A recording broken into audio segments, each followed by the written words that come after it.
In the midst of bustling daily life, Seongwu steps off a jam-packed bus, visibly worn out from the trip. This tough daily commute from his home is a routine for him. Hanho, his buddy, teases him, pointing out how Seongwu endured rigorous military service as a Special Forces Reserve sergeant, but now struggles with a mere 2-hour bus journey.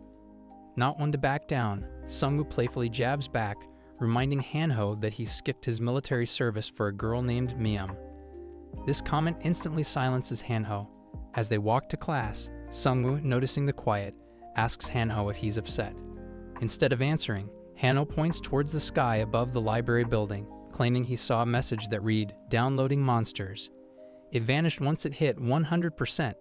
Assuming Hanho is distracted due to past heartbreak and his video game habits, Seongwu advises him to get back to reality. They part ways, heading to their individual classes. During a lecture, Seongwu begins to feel a wave of dizziness, struggling to stay focused. Out of the blue, a blackout hits, and a mysterious system message appears before the class. Choose a class for the apocalypse. A 15-second countdown starts, and various skill cards, each adorned with stars, appear before the students. As panic sets in, some students advise against selecting a card due to the potential danger. Others fear the consequences of not choosing before time runs out. Seongwu, attempting to grab a 2-star warrior card, is thwarted when another student, Minsu, beats him to it. Minsu's prize? A gleaming sword in hand. In a rush, Seongwu picks a card with 5 stars, revealing he's now a necromancer. Only Seongwu and Minsu have made selections. Minsu, though armed, is bewildered by his new sword. Chaos reigns when a student bursts into the classroom, with a small goblin-like creature clinging to him, relentlessly stabbing him. The room watches in horror as the creature coldly finishes off the student. Panic engulfs the class, and many look to Minsu for help, given his new weapon. Yet, Minsu freezes in fear. Seongwu knows he can't rely on Minsu. When the goblin lunges at him, Seongwu reflexively kicks it, realizing it's surprisingly light. Seizing a nearby chair, he crushes the goblin's head, ending its rampage. For his efforts, the system rewards him with 10 gold coins. Grasping the changed reality quicker than most, Seongwu understands they're now in a game-like world. Another system alert informs him of his ability to resurrect the dead. When he reanimates the goblin he defeated, the classroom witnesses his newfound power as a necromancer. The calm is short-lived as 2 more goblins barge in. Seongwu's skeletal minion battles them, but it's evident he needs assistance. When he requests Minsu's sword, the terrified boy declines. Seongwu improvises, hurling another chair, providing the opening his undead ally needs to vanquish both goblins. Seongwu's reward? Another 20 gold coins. The fight concludes, and Seongwu learns he's maxed out his minion count. The classmates, trying to grasp the situation, share that similar chaos reigns across the campus, evident from distant screams. But the real shock comes when Seongwu peeks outside. The entire city is ablaze. Some students, hoping to survive, suggest leaving the campus. As they navigate the corridors, more goblins pursue them, yet Seongwu's skeletal warriors keep them at bay, allowing the rest to flee. Seongwu, amidst the madness, realizes that in this new game world, defeating foes like the goblins helps him grow stronger. In the midst of all the chaos, one of Seongwu's undead skeletons meets its end, its skull soaring through the air and landing near him. Yet fortune seems to favor him as the goblins, weary from battle, fall to his remaining 2 skeletons, netting him another 20 gold and a level up. Now at level 2, Seongwu's screen flashes with a new status window and 5 skill cards for his picking. Without hesitation, he opts for the one that boosts his skeleton limit by 1. With this upgrade, he can now command 4 skeletons simultaneously, but doing so has nearly drained his mana. Peering out a window, the world outside the campus looks even more dire than the nightmare unfolding inside. As he makes his way downstairs, accompanied by his bony brigade, Hanho, clearly alarmed, takes a stab at one of them. It's only when he spots Seongwu that relief washes over him. Seongwu quickly assures him, "These are mine. It's my skill." Curious, someone pipes up, "Hey Hanho, what class did you get?" Hanho sheepishly admits to choosing the 1-star rogue class. But their chat is cut short when a new system message pops up, heralding a synergy bonus for parties with daggers. As it happens, if 5 team members wield daggers, they all get a 10% bonus to critical hits and additional gold. It's a fascinating game-like twist. But there's no time to mull it over as another group of goblins, led by a goblin chief, approaches them.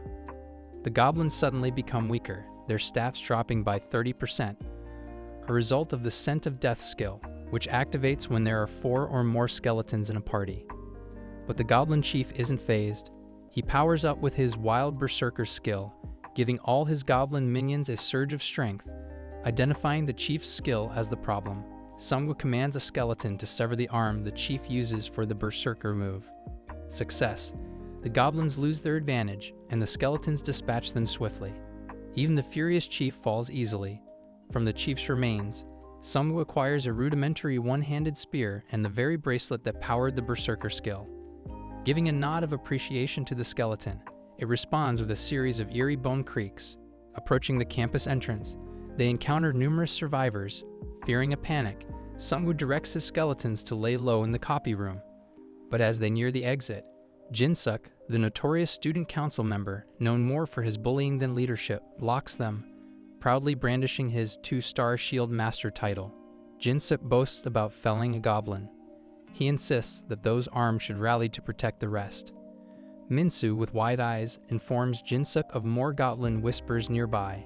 Jin-suk quickly ushers students into the cafe for safety. Seongwu, along with Hanho, eyes a peculiar message on the main gate. Apparently, a magical force bars their way, and to dispel it, they must vanquish the boss monster within a 2-hour, 11-minute window. Failure? The monsters will grow even more formidable. As Seongwu gears up for the challenge, Jin-suk interjects, advising they wait for reinforcements. But Seongwu, convinced this catastrophe is nationwide, dismisses that as wishful thinking. As they debate, a group of goblins interrupts. To the shock of the crowd, Seongwu's skeletons emerge. Initially seen as a threat, Seongwu explains they're on their side, emphasizing his prowess compared to Jin-suk's. The goblins, weakened again by the Scent of Death, fall victim to the skeletons, and with Seongwu's aid, the skirmish is swift. With the goblin body count rising, Seongwu receives a special reward ticket from the system, ranking him 34th out of 100 who achieved it. Back inside the cafe, Seongwu rallies the students, urging them to face the reality. No cavalry is coming, and their only hope is to find and defeat the boss monster within the time limit. One student steps forward, revealing he'd seen the boss atop the building, and it had killed his professor. Knowing where he needs to head, Seongwu looks for volunteers. To his surprise, not a soul steps up, not even Hanho. But Seongwu, determined and needing Hanho's knife buff for his skeletons, isn't taking no for an answer. Amid the chaos, Chisu, a young woman of 23, steps up, revealing she's a 3-star tiger hunter. Seongwu invites Jin-suk to join them on their quest to the rooftop, but Jin-suk, ever the coward, excuses himself, saying he needs to stay and protect the remaining students.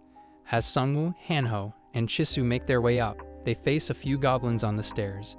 With Seongwu leading the charge with his skeletons, Chisu deftly takes out 2 goblins from behind with her swift blade skills. Both men can't help but admire her prowess. On a higher floor, they stumble upon a wounded Professor Wang. He shares a grim tale. Most of his students, trying to follow the emergency evacuation manual and reach the rooftop, met their demise due to the boss monster lurking there. His final words to Seongwu? Avoid the rooftop at all costs. But his warning comes just moments before he passes away. Seongwu, affected by the tragic scene, receives an urgent quest to settle the restless spirits of the deceased by taking down the rooftop's boss monster. This task, he learns, will have significant implications for his destiny, grief and anger fueling them. The trio reach the rooftop, only to find it in complete disarray. Goblins are disrespectfully looting the belongings of the deceased students. Infuriated, Seongwu activates his bracelet's Berserker skill, supercharging his skeletons. A massive brawl ensues. Hanho, getting a burst of courage, throws his knife straight into a goblin's head, marking his first kill. He's elated, comparing his adrenaline rush to something out of a JoJo episode.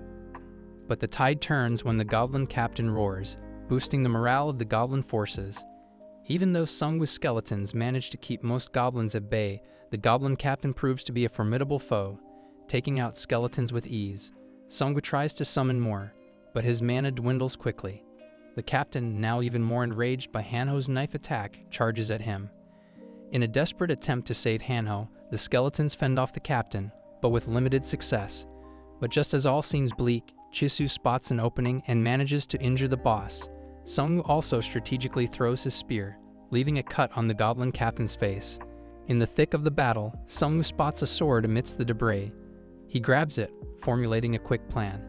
He directs 2 of his skeletons to distract the captain.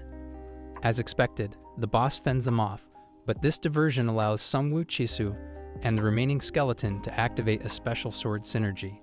This synergy lightens their swords and boosts their attack speed. With renewed vigor, the trio, along with Hanho, go all out against the goblin captain.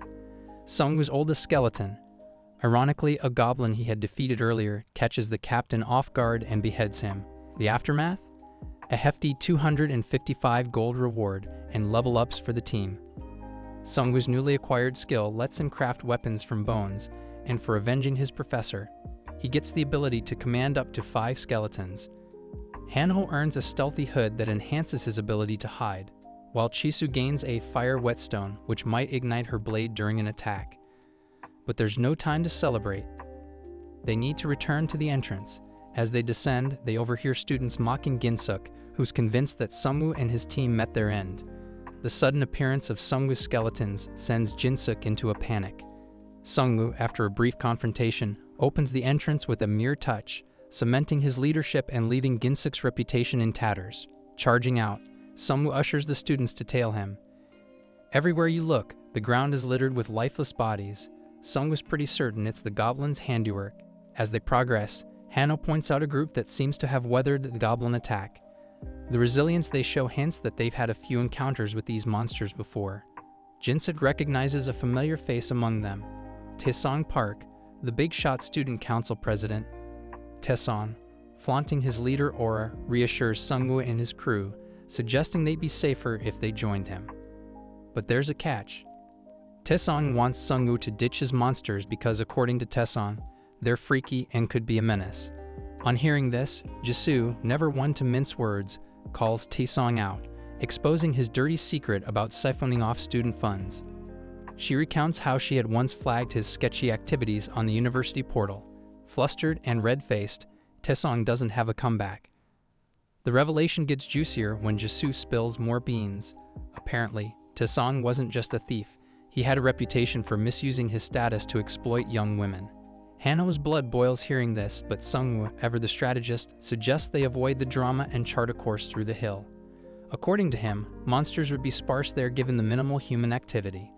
While navigating this route, the group encounters a monster, and orc, way mightier than the earlier goblin boss. The orc doesn't waste time and lunges at them. Seongwu, always game for a challenge, anticipates the spoils he'd gain. The battle is fierce. At one point, Jisoo almost becomes orc fodder, but a goblin skeleton jumps in, taking the blow for her. In the thick of the fight, Seongwu, Jisoo, and Hanho combine their strengths, leveraging every trick up their sleeves. With collective effort, they conquer the orc, filling their pockets with 110 gold coins. Not bad for a day's work. Although Seongwu is buzzing from the win, he can't convert the orc into a skeleton due to his summoning limits. But ever resourceful, he molds the orc's remains into bone clubs, gearing up his skeletons. Their weapon synergy becomes evident when they later face off against 5 orcs. Using deserted cars as bait, and a bit of taunting from Hanho, they lure the orcs into an ambush. With their reinforced skeletons catching the orcs off guard, the group efficiently wipes them out, netting a cool 331 gold in total. Riding the victory wave, Seongwu advances to level 4, granting him the power to control up to 7 skeletons. But there's a catch, he's capped at 50 mana. Meanwhile, Hanho unlocks a nifty dagger skill, and Jisoo buffs up, feeling more robust than before. Seongwu hands the sword back to the one-armed warrior skeleton, pointing out that Hanho should stick to his dagger to optimize his skill. En route, they spot 7 orc hunters assailing a bus. Inside, the passengers valiantly fend them off with a spear, but it's evident they won't last long. Jisoo has an idea. What if we ambush the orcs from the front and the spear wielder hits from behind? Yet Seongwu hesitates, wondering if those trapped inside would even collaborate. He quickly cooks up a new strategy. On that besieged bus, 2 figures stand out. One wields a spear and the other a sword and shield.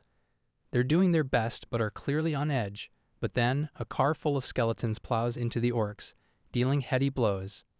As the skeletons go to town, the bus's survivors mistake them for an even greater threat. Their fear only intensifies when they see Hanho knocking on the door, beckoning them. The spearman from the bus, introducing himself, mentions a machine where they can spend gold earned from downing monsters. It's like an E-rank shop. Once activated, there are 3 roulette options: bronze, silver, and gold. Hanho and Jisoo, with their respective amounts, can only go for bronze. Seongwu, boasting a sizable 1552 gold, could opt for silver but recalls an unlimited roulette ticket he snagged earlier. Choosing the gold roulette, luck shines on Seongwu. He wins a legendary item, the Tear of the Sea Spirit, which enhances his mana capacity and recovery speed. He's thrilled, realizing this means he can summon more minions, provided there are dead bodies around. Seongwu tests his luck with the silver roulette next, earning the Vanguard shield. Jisoo gets the Leader of the Expedition Force sword, while Hanho lands a C-rank potion bundle. Distantly, the sounds of battle signal that Taesong's crew is still at it on the sports field. Seongwu and team, spotting their struggle, decide to jump into the fray, this time using a bus. As the bus, driven by the spear-wielding Kyungzui, crashes into orcs, gold notifications keep popping up, delighting the driver. With Hanho and skeletons pitching in, they clear the orcs in no time, and Seongwu invites the survivors aboard. But the scene turns chaotic when Jisoo uses her fire whetstone boosted blade on an orc. Flames envelop the creature. Seongwu's minions quickly mop up the rest. Post-battle, Taesong and his gang try boarding the bus but are halted by Seongwu, who is aware they earlier used other students as bait. Their standoff is interrupted by a deafening roar, the infuriated orc chief's signal of displeasure. Understandably nervous, Seongwu knows he needs all hands on deck. Offering Taesong's group a deal, he says they can join if they obey his command. The catch? Taesong must part with his chainmail. Now at level 5, Seongwu can summon formidable creatures like orcs. His recent skill card also bumps up his minion limit. However, as he tries equipping Righty, his oldest and one-armed minion, with the chainmail, Hanho points out a logistical issue. More buses are needed for additional rescues. But Seongwu shakes his head, explaining that the orc chief, furious at their earlier interference, is set to launch an all-out war, unlike the previous waves.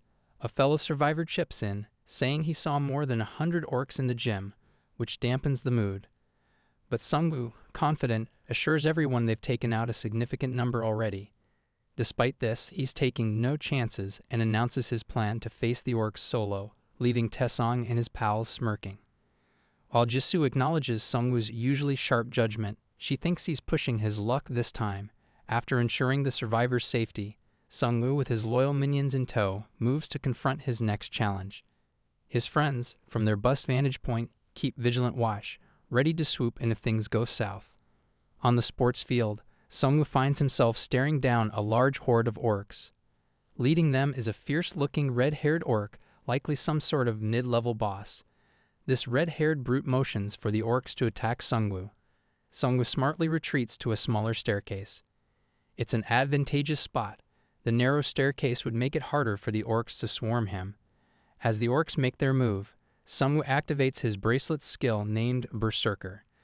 This gives him and his skeletal minions a boost, a 10% increase in attack, and 20% speed advantage against all goblin-like foes, lasting 10 minutes. His skeletal crew gets to work, hurling knives at the oncoming orcs. It's a massacre. Orcs drop one after another. But the red-haired orc isn't easy prey. He deflects the knives effortlessly. Seongwu's skeletons, armed with bone gloves, lunge at the orcs, but they're quickly overwhelmed. Seeing his skeletal friends fall, the one-armed skeleton is consumed with rage, but Seongwu holds him back. It's not yet his time to join the fray. Cleverly, Seongwu starts reviving fallen orcs as skeletons. With many now wielding the same axe, they benefit from a weapons synergy buff. This revived army, unlike the living orcs, never tires.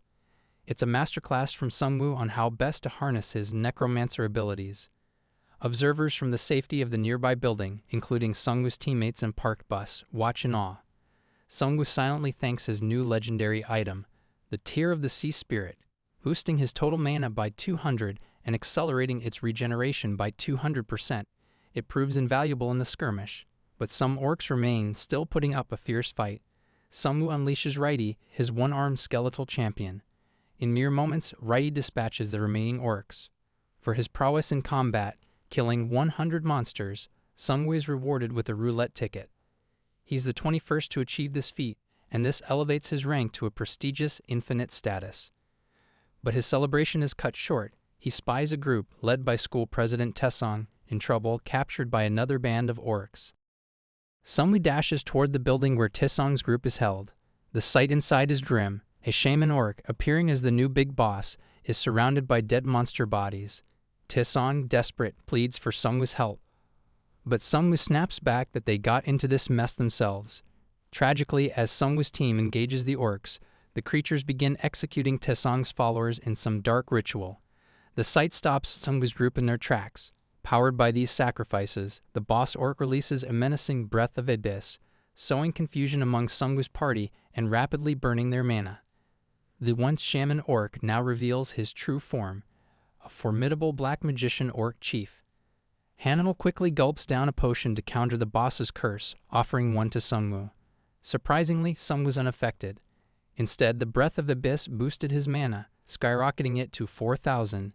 He instructs Hanho to give the potion to Jisoo instead. Empowered, Seongwu can now summon 50 minions. The boss orc is stunned, unsure of his next move. As Seongwu raises fallen foes as new minions, the boss finds himself surrounded. In a final act of desperation, he lunges at Seongwu, but Righty ends his charge, decapitating him with a swift slash. Seongwu's reward? A cool 1,055 gold, and Righty? He levels up, boosting his defensive and leadership traits. Hanho, examining the fallen orc chief, discovers a devil-attributed item. Accepting such an item means committing to challenging sacrifices if one ever wants to part with it. But for Seongwu, it's not that different from his current path as a necromancer. He accepts the item without hesitation. In the heart of the athletic field, Seongwu meets a staggering number of orcs. The standout is a red-haired orc, probably some mid-tier leader, directing the mob. This fiery orc shouts at the others to launch an assault on Seongwu. Spotting a compact stairway, Seongwu dashes to it, directing his minions to defend from that strategic spot. This location only permits orcs to advance in a single file, making it a good defensive position. As the orcs draw near, Seongwu activates his bracelet's Berserker skill. This grants him and his minions a 10% boost in attack and a 20% increase in speed when battling goblin-esque foes. The clock's ticking, only 10 minutes for this effect. Skeletons, part of Seongwu's crew, fling their knives. Orc after orc drops, their numbers thinning fast. But the red-haired orc deflects these flying blades. At Seongwu's command, the skeletons switch tactics and use their bone gloves in combat, yet the orc's sheer force overwhelms them. Witnessing the carnage, the one-armed skeleton rages, itching to join the fray. Seongwu, however, restrains him. His turn hasn't come yet. Then, capitalizing on his necromancer abilities, Seongwu brings the fallen orcs back to life to fight alongside him. A synergy buff kicks in, thanks to 5 orcs carrying identical axe weaponry. These orc-skeleton hybrids don't fatigue like their living counterparts and relentlessly mow down the orc army. Meanwhile, from a nearby building's windows, onlookers gape in awe at Seongwu's prowess. His buddies on a bus nearby share in the jubilation, impressed by his strategies. Seongwu, on the other hand, marvels at his new legendary sea spirit item, which beefs up his mana capacity and its regeneration rate. Still, a stubborn group of orcs continues to resist. So, Seongwu signals to Righty, one of his minions. In a blink, Righty dispatches the remaining orcs. An in-game alert tells Seongwu he's slain 100 monsters and achieved the 21st slot in this feat. This bumps his rank to infinite status, a privilege shared by only 100 players. Suddenly, they spot a bus ramming into the main gate. There's trouble afoot. School President Taesong and his crew are orc captives. Seongwu, ready to stage a rescue, marches in their direction, inspiring other awoken ones to rally behind him. Inside, he finds Taesong's team imprisoned. A shaman orc, presumably their new leader, is there surrounded by fallen monsters. As Seongwu preps his team, a chilling scene unfolds. The orcs slaughter members of Taesong's group as part of a ritual, empowering the boss orc. Witnessing this, some of Seongwu's group halts in shock. This boss then releases the Breath of Abyss, confusing Seongwoo's allies and rapidly draining their mana. Emerging from the shadows, a reinforced boss monster reveals himself, a junior black magician orc. Manhwa, one of Seongwoo's crew, gulps down a potion, countering the effect of the Abyss. He offers some to Seongwoo, but strangely, the Abyss's effect has supercharged Seongwoo's mana. Now Seongwoo can conjure 50 minions simultaneously. This wasn't part of the boss's plan, leaving him rattled. In the midst of this chaos, Jisoo and Manhwa attempt to face off with the boss. However, Seongwoo halts them, and with his newfound might, resurrects every fallen being in the room. This strategy hands Seongwoo an array of weapon synergies, making him a formidable force. Though the orc chief manages to crush numerous skeletons, they persistently revive. The chief, unnerved by the transformed Seongwoo, seeks an escape. However, Seongwoo's minions, forming a barricade, block his path. In a desperate move, the chief lunges at Seongwoo, only for Righty to decapitate him. This victory earns Seongwoo a significant gold amount, and Righty levels up, enhancing his defenses and leadership traits. Manhwa spots an oddity, a devil attribute item, emerging from the slain boss's mouth. Such items, once accepted, demand immense sacrifices for removal. But Seongwoo, undeterred and seeing similarities with his Necromancer class, claims it. This newfound artifact, named the Devil's Bloodstone Orb, is legendary in rank. It grants its holder a devilish trait, siphoning an enemy's mana during combat. If the foe's mana depletes, the orb starts draining their physical energy. Emerging from the battleground, Seongwoo's return is met with raucous cheers. The seal on the campus gate lifts, signaling the tutorial's end.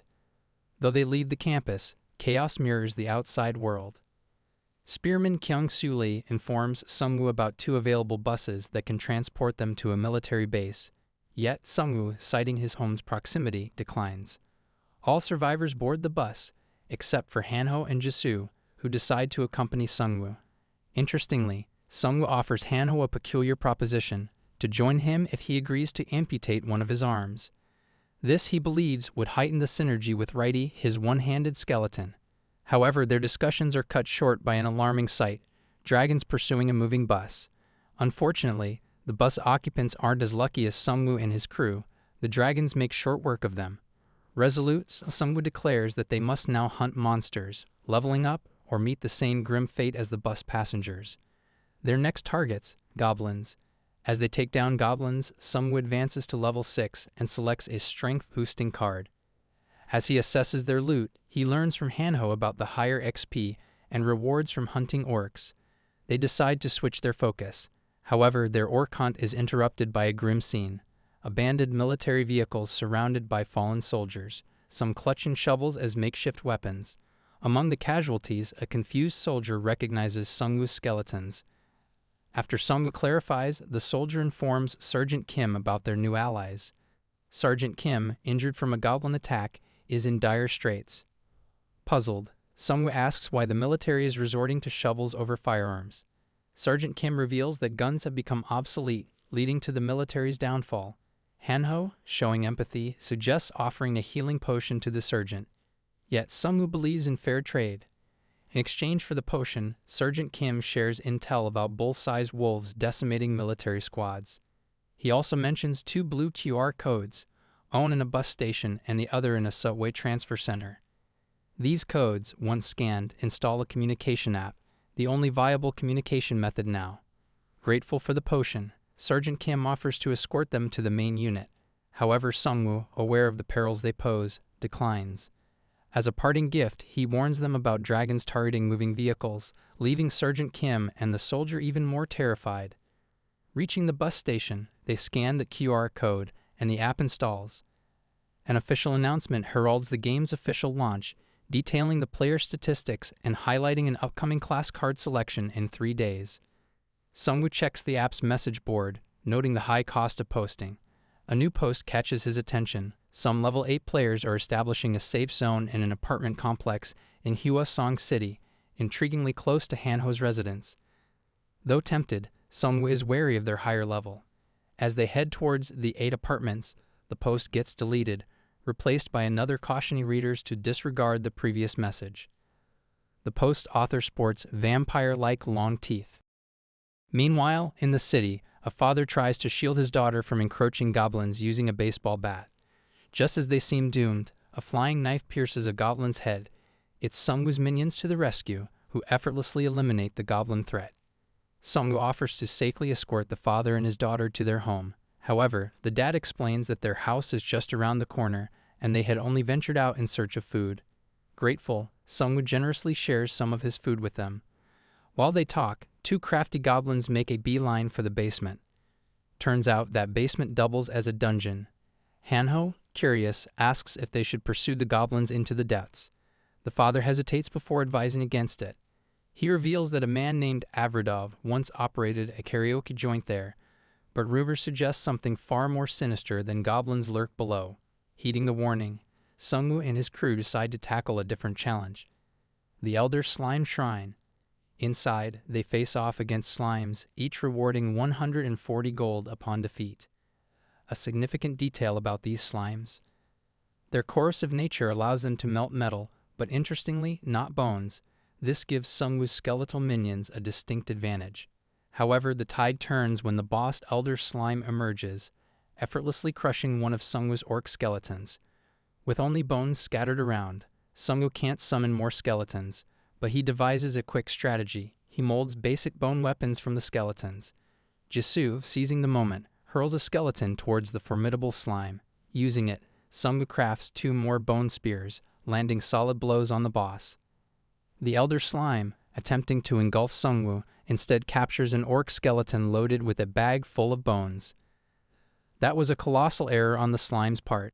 Hanho quickly pulls the orc back, but Seongwoo utilizes the excess bones to conjure numerous bone spears. These, combined with the efforts of his minions slicing the slime, halt its regeneration process. Righty, a loyal minion, lands the final blow, rewarding them with a whopping 2,255 gold. The defeated slime's residue is a potent acid. Seongwoo directs his minions to carefully collect this mucus in empty containers. Among the loot, he discovers the Elder Slime's core. Surrounded by a robust shell, its core contains a concentrated acid that can practically dissolve anything. This unique property can be harnessed to either dissolve or merge objects seamlessly. Hanho, amidst the chaos, nudges Seongwoo to inspect a fresh comment on their app. The situation at the H apartments, as depicted by the comments, seems to be spiraling out of control. Any newcomer reaching the apartments sees their comments promptly deleted. Hanho might not be the sharpest tool, but even he senses something suspicious about the apartment. Seongwoo has his suspicions about the true nature of the happenings there. Nighttime unveils a more sinister side of the city. A group of thugs is discussing a sinister plot. The reward? Killing a regular human fetches 500 gold. But if they eliminate a player, they earn gold multiplied by the player's level, a staggering amount. Inside a car, a beefy thug curiously asks his bald counterpart about their ultimate boss. The response leaves him terrified. Their leader is none other than the notorious serial killer, Professor Red. Back in the slime dungeon, Seongwoo poses a heady question to Hanho. Can you kill a person? He believes chaos is about to escalate. The burly thug, reflecting on his past, recalls his transformation into a vampire lord's minion after a fatal bite. He wasn't just any vampire, but a high-ranking one. His violent tendencies were so extreme that he even preyed on his own crew. This brutality pleased Professor Red. Fast forward to the present, a henchman interrupts the thug's conversation, confirming the arrival of their next targets, 3 individuals waiting at a park. As they drive to ambush Seongwoo's party, the bald vampire, now revealing his undead nature, boasts about the 17 victims they've lured using the vast and intricate H apartments. The building's residents prefer turning a blind eye to the situation. But little do they know that once the thugs exhaust their external prey, the residents will be next on the menu. As the thugs spot their 3 targets, they're in for a shock. The targets are just decoy bone skeletons set up by Seongwoo. Using these skeletons, Seongwoo crafts bone spears that puncture the thug's vehicle. With lightning speed, he breaches the window, dragging the bald vampire out. A fierce brawl ensues. Questioning the vampire about the hostages, the situation takes a dark turn. In a fit of rage, the bald vampire beheads his own henchman. Morphing his wrist bones into a deadly blade, he then gruesomely drinks blood from the decapitated head. This macabre act heals him and even boosts his stats. Once a 3-star ninja, The vampire's powers were significantly amplified after Professor Red's bite. Despite the dire circumstances, Seongwu remains undeterred, ready to confront whatever challenges await. When someone's turned into a vampire, they start at level 1. However, it's not as limiting as it sounds. If they target humans instead of monsters and drink their blood, they can take on the victim's stats. The bald vampire goes berserk, temporarily boosting his abilities by 20%. But this comes with a downside. After this rush, he'll suffer a 50% stat reduction for a whole 10 hours. Seongwu reckons this vampire class is more brutal than even his own necromancer abilities. Seongwu rallies Hanho and Jisoo, instructing them to stay behind him. He signals his skeletons to strike the vampire, but this creature is incredibly moving fast and easy, avoiding their moves with ease. As the vampire lunges for Seongwu, he deflects the blow with his shield. Jisoo comes in, slashing with her blades, but the vampire sidesteps effortlessly. In a whirl of motion, Hanho hurls a barrage of daggers, which only seems to irritate the creature more. Suddenly, the vampire charges at Hanho. Righty intervenes, deflecting his assault. As Righty tries to end the vampire, the creature swiftly dodges, leaving Seongwu to counter with his shield. However, with one powerful strike, the vampire shatters Seongwu's defense. As the two engage in a fierce duel, Jisoo sneaks in, her sword aflame, attempting a surprise attack, but the vampire's reflexes are too sharp. When all seems bleak, Righty swoops in from Jisoo's rear, severing the vampire's arm, but backup arrives just in time for the vampire, causing even his fellow thugs to recoil in fear at his true nature. As his limb regenerates, Jisoo quickly cuts it off once more. An orc skeleton lunges at the vampire, who easily overpowers it. But this is merely a diversion. Seongwu thrusts through the skeleton, impaling the vampire. With one swift move, Seongwu decapitates him, netting the party 1,000 gold for defeating a level 1 player. Seongwu pieces things together about the happenings in the 8 apartments. Players were being hunted for their gold and experience. The thugs, now surrounded by Seongwu's minions, are commanded to drop their weapons. Through them, Seongwu learns of their elusive boss, though details are sparse. He's told of the 21 or 22 victims, enraging him. Deeming them a threat to innocence, Seongwu orders their elimination, earning an additional 5,000 gold. Both Hanho and Jisoo are taken aback but concur with Seongwu's decision. By morning, a post surfaces online detailing the sinister activities of those at Apartment H. Sergeant Kim rejoices when he reads the account, recognizing Seongwu's handiwork. Posts praising Seongwu's crew flood in, though none identify him by name. Somewhere in a desolate structure, a shadowy figure smiles at these comments, then departs for parts unknown. Hanho then shares a new tip about a user named Prosecutor who's offering a platform for those low on gold. Amid the discussions, many speak of lost loved ones or share information on various game mechanics. Reaching Hanho's home, the sight of deceased orcs greets them. Inside, a touching reunion takes place as Hanho reunites with his parents, who never picked a class card. They share their tale of repelling the orcs with pesticides, much to everyone's astonishment. As they enjoy a meal together, Hanho's mother serves green tea, expressing her gratitude to Jisoo and Seongwu for looking after her useless son. As the night deepens, a gang of bikers outside seems to take interest in the building, while inside, a refreshed Jisoo is thankful for the shower and pajamas provided by Hanho's mother. Seongwu, Hanho, and Righty are freshening up with a quick shower. Seongwu's heart lightens up when he thinks about Hanho's parents being safe and sound. It's surprising and kind of genius how Hanho's dad fended off those orcs just using pesticides. Seongwu knew the orcs' strong sense of smell would have made them susceptible. He can't help but think how thrilled Hanho must be, reuniting with his folks. But Seongwu knows it's not safe here for long. Those orcs? They were probably just the scouts. If their main group found out about this place, it'd turn into a battlefield. And now there's a challenge of deciding their next move.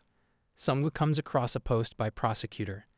This guy mentions that he, along with a friend who is a 3-star pioneer, have set up a safe zone in Yongdong Station. But it's not free. Staying safe there costs either gold or resources, since maintaining that safe zone is energy draining for the pioneer.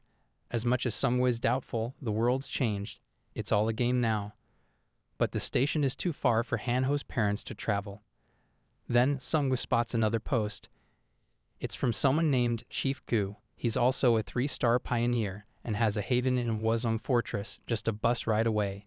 They decide that's where they'll head next. In the midst of bustling daily life, Seongwu steps off a jam-packed bus, visibly worn out from the trip. This tough daily commute from his home is a routine for him. Hanho, his buddy, teases him, pointing out how Seongwu endured rigorous military service as a Special Forces Reserve Sergeant, but now struggles with a mere 2-hour bus journey. Not one to back down, Seongwu playfully jabs back, reminding Hanho that he skipped his military service for a girl named Miam. This comment instantly silences Hanho. As they walk to class, Seongwu, noticing the quiet, asks Hanho if he's upset. Instead of answering, Hanho points towards the sky above the library building, claiming he saw a message that read, "Downloading monsters." It vanished once it hit 100%. Assuming Hanho is distracted due to past heartbreak and his video game habits, Seongwu advises him to get back to reality. They part ways, heading to their individual classes. During a lecture, Seongwu begins to feel a wave of dizziness, struggling to stay focused. Out of the blue, a blackout hits, and a mysterious system message appears before the class. Choose a class for the apocalypse. A 15-second countdown starts, and various skill cards, each adorned with stars, appear before the students. As panic sets in, some students advise against selecting a card due to the potential danger. Others fear the consequences of not choosing before time runs out. Seongwu, attempting to grab a 2-star warrior card, is thwarted when another student, Minsu, beats him to it. Minsu's prize? A gleaming sword in hand. In a rush, Seongwu picks a card with 5 stars, revealing he's now a necromancer. Only Seongwu and Minsu have made selections. Minsu, though armed, is bewildered by his new sword. Chaos reigns when a student bursts into the classroom, with a small goblin-like creature clinging to him, relentlessly stabbing him. The room watches in horror as the creature coldly finishes off the student. Panic engulfs the class, and many look to Minsu for help, given his new weapon. Yet, Minsu freezes in fear. Seongwu knows he can't rely on Minsu. When the goblin lunges at him, Seongwu reflexively kicks it, realizing it's surprisingly light. Seizing a nearby chair, he crushes the goblin's head, ending its rampage. For his efforts, the system rewards him with 10 gold coins. Grasping the changed reality quicker than most, Seongwu understands they're now in a game-like world. Another system alert informs him of his ability to resurrect the dead. When he reanimates the goblin he defeated, the classroom witnesses his newfound power as a necromancer. The calm is short-lived as 2 more goblins barge in. Seongwu's skeletal minion battles them, but it's evident he needs assistance. When he requests Minsu's sword, the terrified boy declines. Seongwu improvises, hurling another chair, providing the opening his undead ally needs to vanquish both goblins. Seongwu's reward? Another 20 gold coins. The fight concludes, and Seongwu learns he's maxed out his minion count. The classmates, trying to grasp the situation, share that similar chaos reigns across the campus, evident from distant screams. But the real shock comes when Seongwu peeks outside. The entire city is ablaze. Some students, hoping to survive, suggest leaving the campus. As they navigate the corridors, more goblins pursue them, yet Seongwu's skeletal warriors keep them at bay, allowing the rest to flee. Seongwu, amidst the madness, realizes that in this new game world, defeating foes like the goblins helps him grow stronger. Morning comes, and they set off towards Hwasong Fortress, Hanho's parents joining the crew. Along the way, Hanho's dad shares his worries about some rogue survivors robbing others. Sure enough, they're soon ambushed by a gang led by a feisty girl. Seongwu, ever the protective leader, is ready to order his hidden minions to jump into action. But suddenly, there's this noise. Before they know it, those ruffians are speeding away on their bikes, terrified.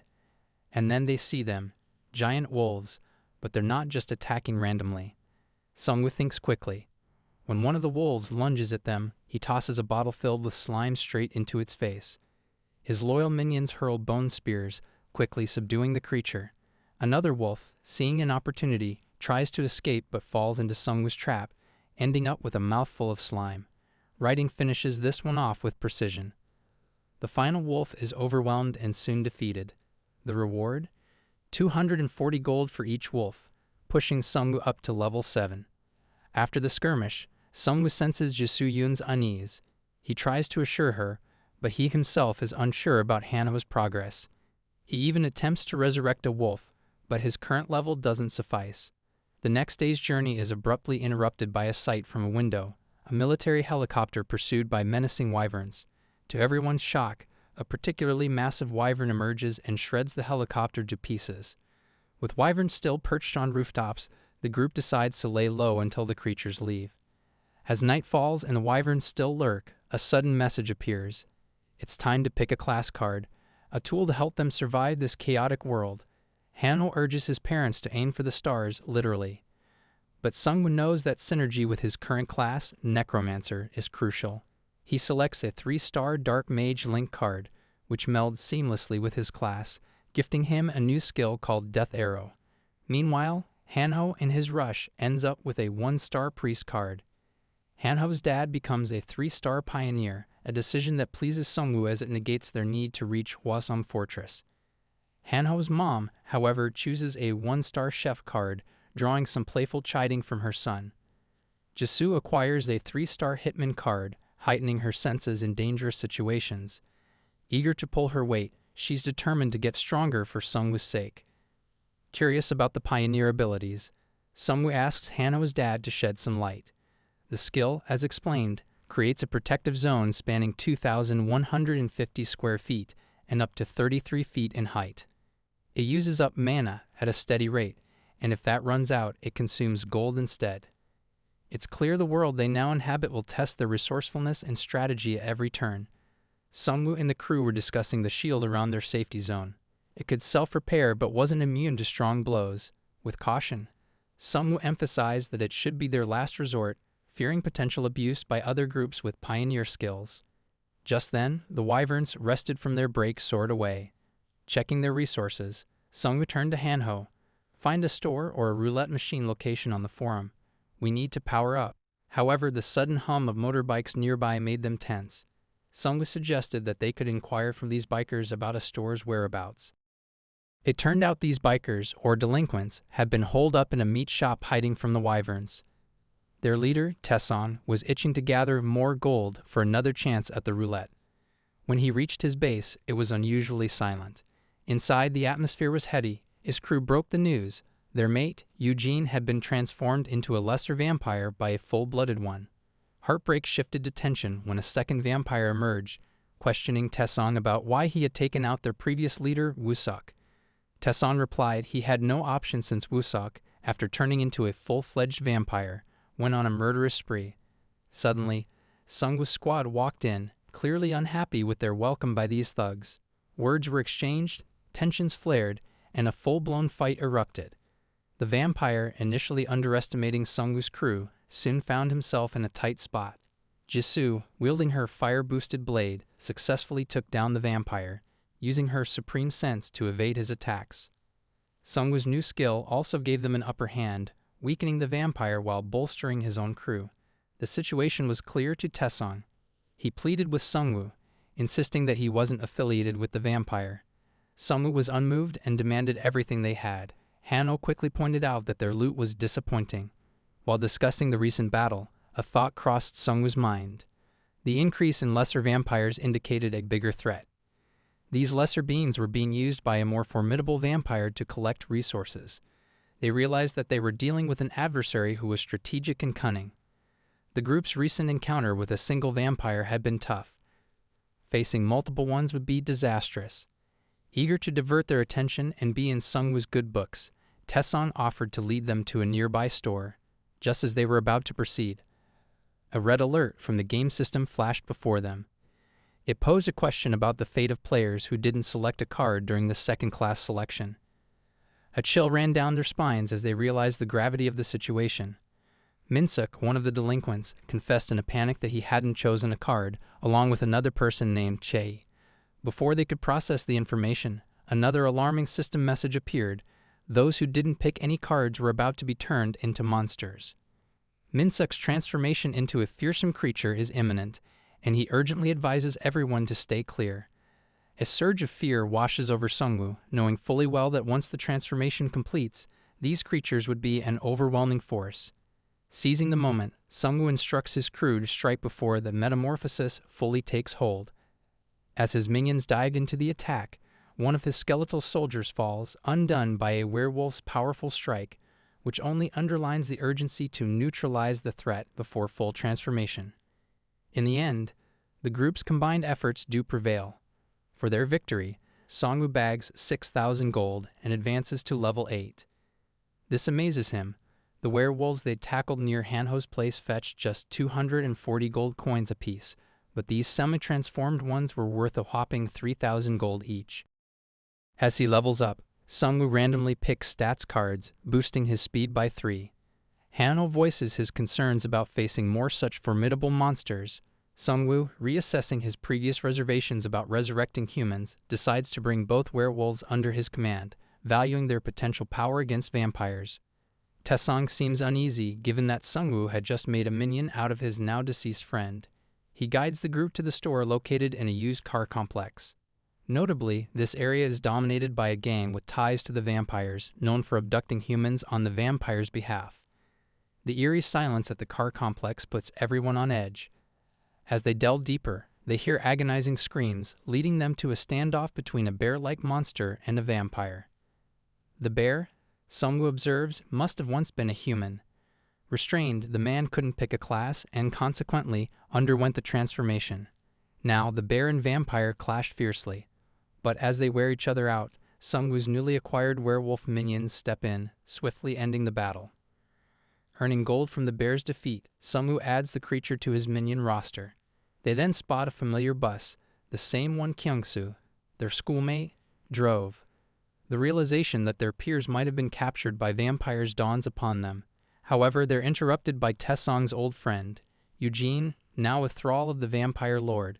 This powerful creature derides Seongwu, branding him an insignificant bug, and afflicts him with a curse. Even after a powerful counter-kick from Seongwu, the curse remains, revealing itself as a tracking mark. This means Seongwu's position will be betrayed to the vampire lord every 12 hours. Despite the pressing situation, they find a moment to visit the D-rank store, which offers different goods than the school's roulette machine. Holding back his special ticket for later, Seongwu takes his chances and is rewarded with an exclusive skill, Refuge in the Void. This provides a recovery space for his minions and allows instant summons, with an additional potent subskill that can unleash a deadly curse. His companions, Hanho and Jisoo, also try their luck. Jisoo acquires a B-rank survival package, while Hanho snags a piece of armor named Tough Bullhide Cuirass.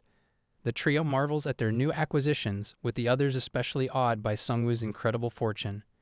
With this new skill, Seongwu can now travel without alarming others, given that he can hide his minions till needed. Shifting scenes, we find Spearman Kyungsoo amidst a sea of fallen bodies, lamenting his choice to split from Seongwu's group outside the college. They had aimed for a military base, but what they found there was only ruins. The rest of the survivors were quick to pin the blame on Kyungsoo, who put forward the military base idea. A friend whispers about the Hwasong fortress. Deciding to move there proved a mistake, as they met a horde of monsters and hostile humans. Suddenly, one of the vampires delivers a hard kick to Spearman Kyungsoo, joking about turning him into a meal. Kyungsoo knew it was a thin line. These vampires would toss him aside the moment he ceased being of use. But as they marched the human survivors into a building, a familiar face stood in their way, Righty. To the vampires, Righty seemed like another low-tier monster, so they lunged. It was a trap. Spears of bone shot out, skewering some. As the dust settled, out from the void sprang Seongwu's minions. Relief washed over Kyungsoo seeing Seongwu again, noting how much stronger he seemed. The order was clear: subdue all but one vampire for questioning. Kyungsoo, still raw from his friend's loss, made quick work of the last vampire after gaining information. Consoling Kyungsoo, Seongwu acknowledged the world was different, but these vampires couldn't be allowed to roam unchecked. Inside the factory, a conversation took place. Hunters updated a level 5 vampire manager about their human captures, and the manager painted a dreamy future where they'd rule, making the hopeful human players believe in eventual vampirism. Suddenly, Seongwu burst in, quickly dubbing them delusional creeps. Chaos ensued with black smoke rolling in, handicapping the vampires and their human allies. Despite the odds, the vampire manager was confident. Take out Seongwu, and his minions would fall. Hanho's quick thinking blinded the manager with a slimy potion, and the fight intensified.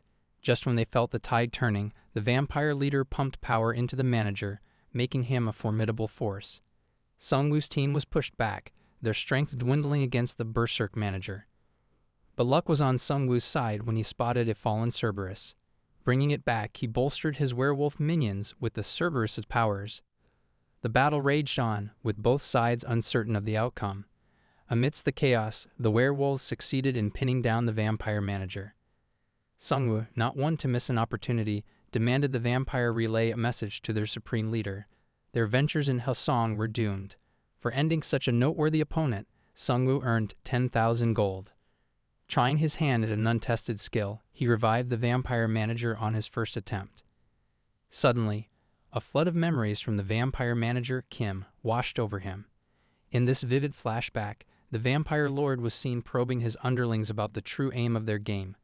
When met with blank stares, he admitted his own ignorance. However, the vampire lord was convinced of a grander purpose, to usher in a new species and reshape the world. He shared details of a fresh quest, tasking manager Kim with gathering provisions for a lavish feast meant to lure survivors. Emerging from the memory, Seongwu was seething. The game offered him a unique quest titled Master of Death, where he was to avert or exploit a forthcoming massacre, clearly woven into his destiny. Deep in thought, Seongwu appeared lifeless to Hanho, who began grieving his friend. Seongwu soon stirred, assuring Hanho of his well-being and shared the memories he had glimpsed. At the vampire lord's lair, irritation bubbled. The loss of manager Kim, despite the added strength, was a sore point. Madame Yang, curious, asked if Seongwu could pose a threat. The vampire lord laughed off the idea of being bested by mere skeletons, but he acknowledged the need to handle Seongwu post their grand feast. Morning brought news of a captivating online forum post by a manager Kim. It beckoned survivors with promises of safety and waived gold fees. Hanho, spotting the ruse, almost countered it, but Seongwu stopped him. Any change in their plan would jeopardize his advantage.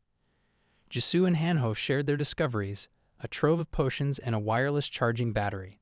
Among the potions was one named treatment, which proved to be a cure for infections. Seongwu put it to use instantly, healing Taesong's friend. Grateful, Taesong and his gang thanked Seongwu, who made it clear that the favor wasn't free. Seongwu then requested Mr. Lee, Hanho's dad, to deploy his healing skill. The whole area was soon enveloped in a healing shield. With wounds mending, Hanho's mom offered food that boosted their abilities. Seongwu learned that he alone had received a special quest, hinting to Jisoo that she could sit this one out. However, Jisoo was determined to improve her skills rather than risk being overtaken by something deadlier than vampires. A notification interrupted their conversation. It announced that survivors were only at the game's first chapter, praising their survival while highlighting the transformation of the fallen into werebeasts. The message hinted at graver challenges ahead, with a week-long event locking players within Seongwu and Hwasong Fortress.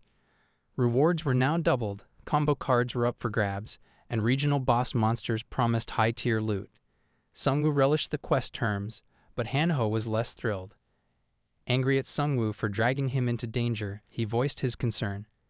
But Seongwu was candid, pointing out Hanho's vulnerabilities and his reliance on Seongwu's protection. The journey was just starting. Hanho quickly shifts the conversation, mentioning that people are actively responding to Seongwu's post on the community forum. There are all kinds of reactions, but one particular comment stands out. It's from the prosecutor of Yongdong, the same person who built a base using a level 3 pioneer skill. Apparently, he's established a guild named Independence, and their primary goal is ensuring their group's survival. They've been fortifying their safe zone, hunting down monsters, and saving survivors. Seongwu ponders a bit and figures this prosecutor is overly ambitious. He inquires about Hanho's level, and the reply comes swift. Level 5. Seongwu thinks Hanho should spend more time leveling up since he's a tad behind. Kyung-soo, the spearman, announces their arrival and pulls over. Everyone disembarks, and Seongwu mentions that this will be their new hunting ground. Oddly, monsters known as kobolds are lurking behind various obstructions like cars. Even though these kobolds can wield magic, they're not particularly intimidating, and the team takes them down swiftly. The primary objective of this hunt is twofold: to help Hanho gain experience and to recruit minions for Seongwu. Seongwu observes the scattered corpses around the parking area and draws parallels to what might have happened at college campuses. He muses that densely populated places like this faced a similar ordeal. Kyung-soo speculates that areas with a lower population, such as countryside locales or smaller mountain villages like Jeju Island, might be safer. This sparks a reaction from Jisoo, whose family lives on Jeju Island. She's quick to reassure everyone, mentioning her influential family should be safe and sound. The group then proceeds to enter a mart, but suddenly magic seals off their exit. They're now trapped in a vast dungeon named the Sorcerer's Fortress. The only way out? Defeat the dungeon's boss. Without warning, a large magical circle forms, and the party members find themselves teleported to various spots within the dungeon. Hanho lands in a tricky situation, surrounded by chattering kobolds who gleefully note he's all alone. At first, Hanho feels a wave of fear, but after killing one of the creatures, he realizes he's impervious to pain for a short duration after each kill, thanks to one of his priest's skills. With newfound confidence, Hanho confronts the kobolds, telling them off and feeling like a powerhouse from a classic anime. Meanwhile, Kyung-soo and Jisoo team up to locate the rest of their crew. They stumble upon Hanho, freshly victorious over a group of kobolds. Jisoo's jaw drops in disbelief, while Hanho brags about his newly discovered potential. Seongwu, on the other hand, isn't struggling. Accompanied by his minions, he's tearing through the kobolds. Eventually, he discovers a gravely injured survivor amidst a pile of kobold corpses. Drop a comment below with the word Orc Shield if you're ready for the next chapter. Don't forget to subscribe so you don't miss out. Catch you in the next video.